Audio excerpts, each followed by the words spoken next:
సినిమాలో హీరోలు కష్టాలను జయించి విజయం సాధిస్తారు. కానీ నిజ జీవితంలో అదే పోరాటాన్ని చేసి గెలిచిన వాళ్ళు చాలా అరుదుగా కనిపిస్తారు. గ్లోబల్ స్టార్ రామ్ చరణ్ నటించిన పెద్ది సినిమాలో హీరో తన గ్రామం కోసం పోరాడి చరిత్ర సృష్టిస్తాడు. సరిగ్గా అదే తరహాలో అనంతపురం జిల్లాకు చెందిన ఒక యువకుడు తన జీవితాన్ని చీకటిలోకి నెట్టిన ఒక ఘోర ప్రమాదాన్ని జయించి నేషనల్, ఇంటర్నేషనల్ లెవెల్లో గోల్డ్ మెడల్ తెచ్చి చరిత్ర సృష్టించాడు. ఇది కేవలం ఓ క్రీడాకారుడి కథ కాదు, ఒక కాలు యోధుడి స్టోరీ. కోల్పోయిన కలలు కోల్పోని ఒక అసాధారణ యోధుడి స్టోరీ.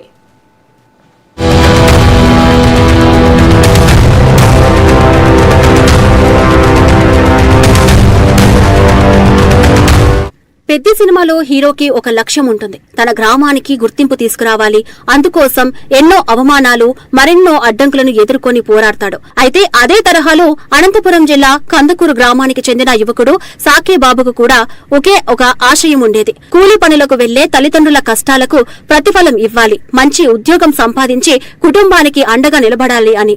పేదరికం వారి ఇంటి చిరునామా అయినా కొడుకు భవిష్యత్తు విషయంలో ఆ తల్లిదండ్రులు ఎప్పుడూ రాజీ పడలేదు. వారి శ్రమను చూస్తూ పెరిగిన బాబు జీవితంలో ఏదైనా సాధించాలనే పట్టుదలతో చిన్నప్పటి నుంచే కష్టపడ్డాడు.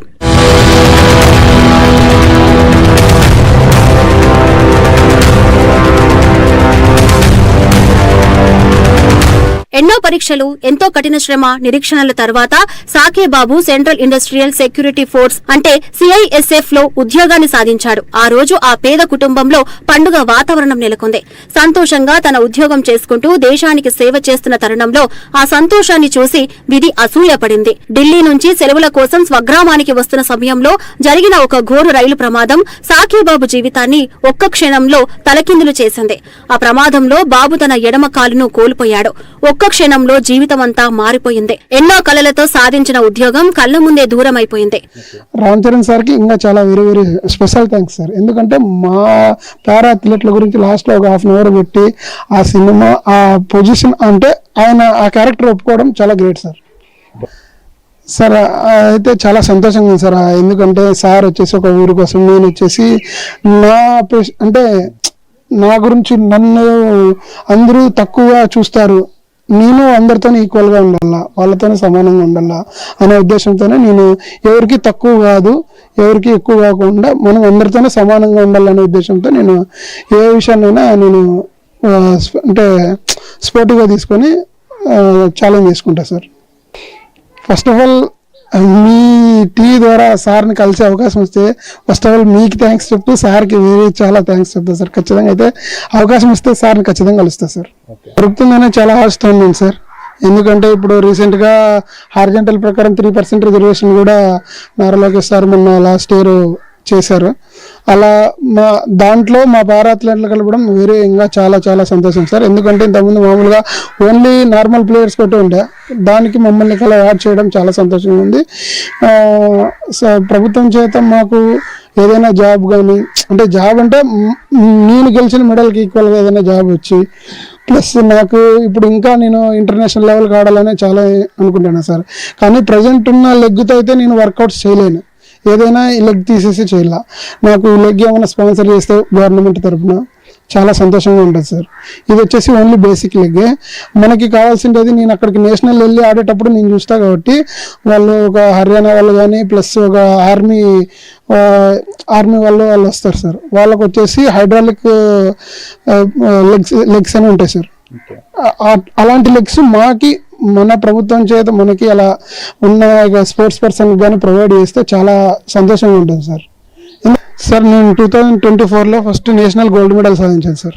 మళ్ళీ ఆ తర్వాత 2025లో ఖేలో ఇండియాలో ఓన్లీ టాప్ ప్లేయర్ తీసుకుంటారు. ఖేలో ఇండియాలో టాప్ ప్లేయర్స్ తీసుకున్నప్పుడు అక్కడ సిల్వర్ మెడల్ వచ్చింది సార్. ఇప్పుడు ప్రజెంట్ వచ్చేసి కొద్దిగా షోల్డర్ ఇంజరీ ఉన్నా దానికి పికప్ అయిపోయింది సార్. నెక్స్ట్ ఇయర్కి ఫుల్ ప్రిపేర్డ్గా తయారవుతున్నాను సార్. మళ్ళీ నేషనల్స్ ఉన్నాయి సార్. మళ్ళీ ఆ తర్వాత ఖేలో ఇండియా ఉన్నాయి. ఆ రెండు ప్రజెంట్ వచ్చేసి నా ముందున్న టార్గెట్ సార్. ఇంటర్నేషనల్ ఆడాలంటే ఇంటర్నేషనల్ అంటే దగ్గర 5 to 6 lakhs వరకు అమౌంట్ ఖర్చు అవుతుంది ఫైనాన్షియల్ ఇష్యూస్ వల్ల. ఇంకా బయట కంట్రీకి వెళ్ళాలన్నా చాలా ఇబ్బంది అవుతుంది సార్ ఫైనాన్షియల్. అలా మా ప్లేయర్లను గుర్తించి, మెడల్ వచ్చిన ప్లేయర్లను గుర్తించి మన ప్రభుత్వం గుర్తిస్తుందని ఆశాభావంతో వ్యక్తం చేస్తున్నాను. గుర్తించి ఇలా మెడల్స్ వచ్చిన వాళ్ళని ఇంకా ప్రోత్సహిస్తే చాలా సంతోషంగా ఉంటుంది సార్.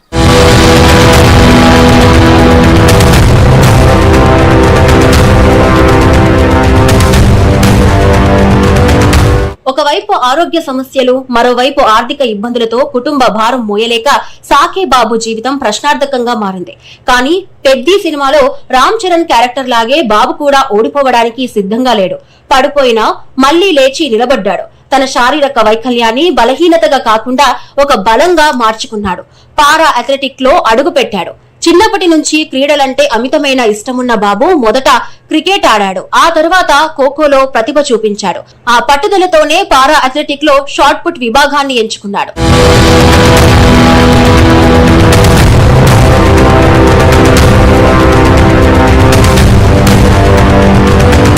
షార్ట్ పుట్ విభాగంలోనే బాబు తన అసలు సిసలైన ప్రతిభను నిరూపించాడు.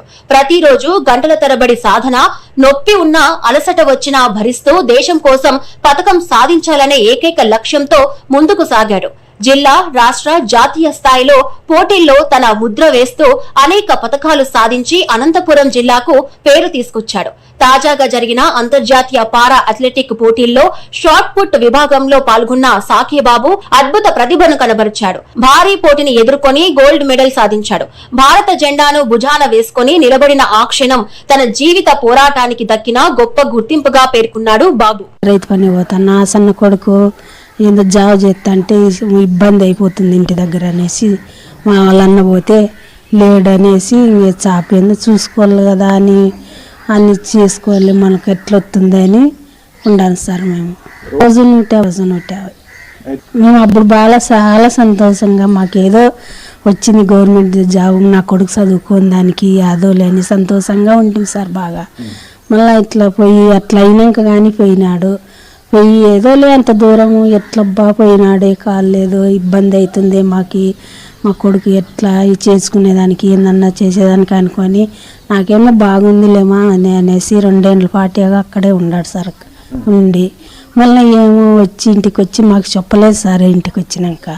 ఇంటికి వచ్చి ఏనన్నా పోలేదు అంటే మేము ఎక్కడ బాధపడతామనేసి ఉద్యోగం లేదు అనేసి లేదమ్మా నాకు అన్నాడు.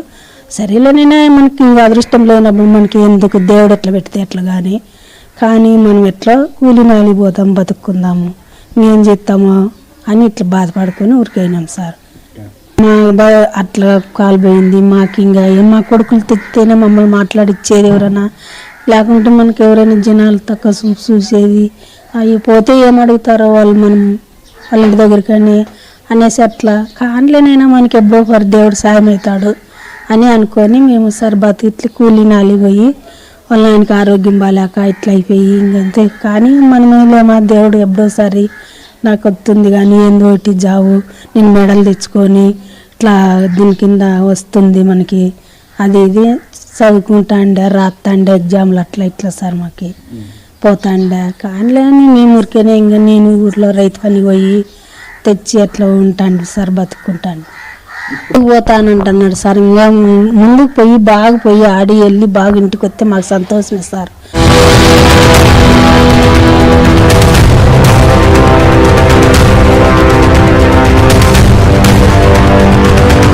పెద్ద సినిమాలో రామ్ చరణ్ క్రికెట్, రెజ్లింగ్, పారా అథ్లెటిక్ లో ఎలాగైతే విజయం సాధిస్తాడో సాకేబాబు కూడా అదే తరహాలో క్రీడల్లో రాణించాడు. అందుకే ఆ సినిమా చూసినప్పుడు తనకదే గుర్తుకొచ్చిందని బాబు చెబుతున్నాడు.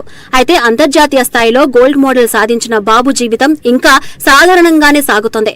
ప్రస్తుతం ఒక చిన్నపాటి జిరాక్స్ సెంటర్ నడుపుకుంటూ కుటుంబాన్ని పోషిస్తున్నాడు. గ్లోబల్ స్టార్ రామ్ చరణ్ ను ఒకసారి కలవాలని ఉందని, నా కథ ఆయనకు చెప్పాలని ఉందని, మాలాంటి వారి జీవితాలను సినిమాలో చూపించినందుకు ధన్యవాదాలు చెప్పాలని ఉందంటూ ఎంతో భావోద్వేగంతో చెబుతున్నాడు బాబు.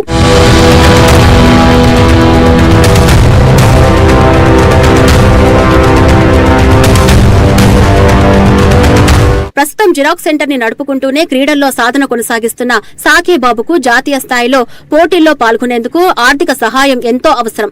మంత్రి నారా లోకేష్ చొరవతో పారా అథ్లెటిక్ కు ప్రభుత్వ ఉద్యోగాల్లో 3% రిజర్వేషన్లు కల్పించడం సంతోషకరమని, తాను సాధించిన పథకాల ఆధారంగా స్పోర్ట్స్ కోటాలో ప్రభుత్వ ఉద్యోగం పొందే అవకాశం కల్పించిందని కోరుకున్నాడు.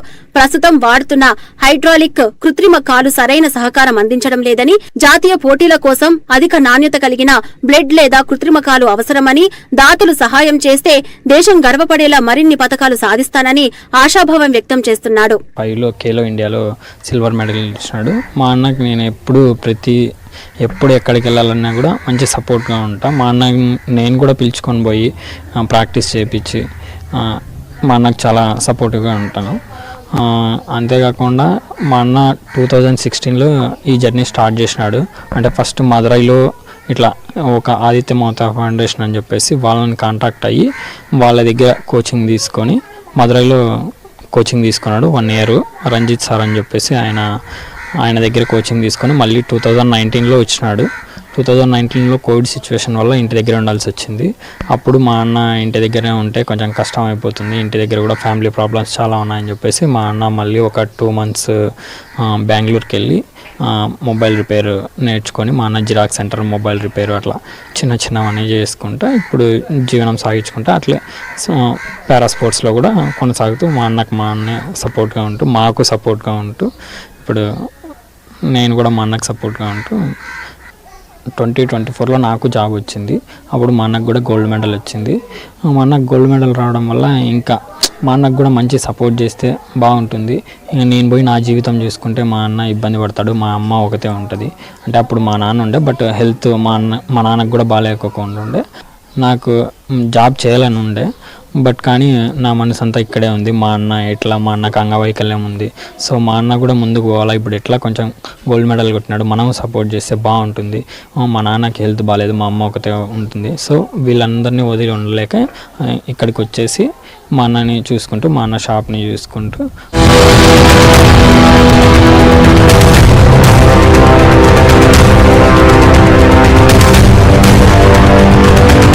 ఒక ఘోర ప్రమాదంతో ఆశలన్నీ కోల్పోయినా ఆత్మవిశ్వాసాన్ని మాత్రం కోల్పోకుండా విధిని ఎదిరించి నిలిచాడు సాకేబాబు.